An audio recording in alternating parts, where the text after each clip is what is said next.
পূজা মহারাজকে এই অবস্থায় দেখে মুগ্ধ হয়ে মহারাজের দিকেই তাকিয়ে আছে।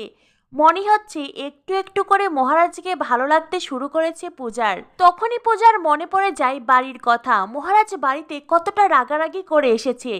পূজার সেই কথা মনে পড়তেই পূজা মনে মনে ভাবতে থাকে, একই মানুষের দুটো রূপ, কিন্তু কোনটা ওনার আসল রূপ আমাকে জানতেই হবে।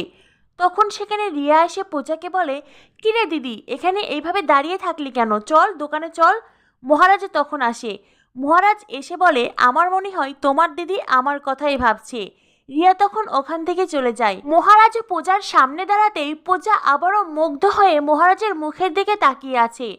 তখনই মহারাজ পূজার সামনে তুড়ি বাজিয়ে বলে, কি দেখছেন এইভাবে? মহারাজের কথা শেষ করতেই পূজা যেন হুঁশে ফিরে আসে। পূজা মহারাজকে বলে, আপনার কাছে আমার একটা পারমিশন নেওয়ার আছে।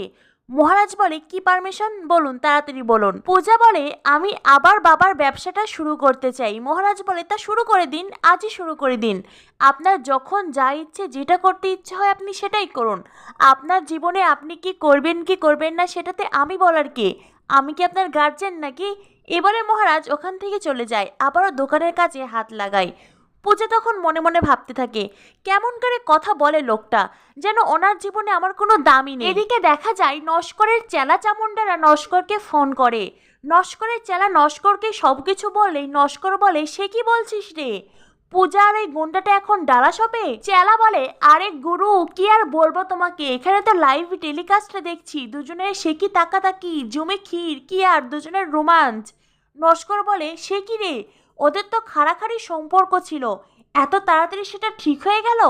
এটা ঠিক হওয়ার একটাই কারণ হতে পারে, তবে কি আমার পূজারিনীর ফুলসজ্জা হয়ে গেছে? চেলা বলে, আরে গুরু, কি সব ফুলসজ্জা নাকি সজ্জা বলছো, ওই সমস্ত কিছু হয়ে গেছে। নস্কর বলে, ওই তোরা এত জোর দিয়ে বলছিস কেমন করে? ওরা কি শুধু একে অপরের দিকে তাকিয়ে আছে নাকি গায়ে টাচফাচ কিছু করেছে?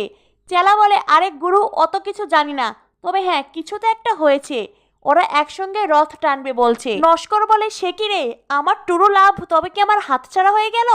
একসঙ্গে এখন রথ টানবে? টানাচ্ছে ওদের রথ।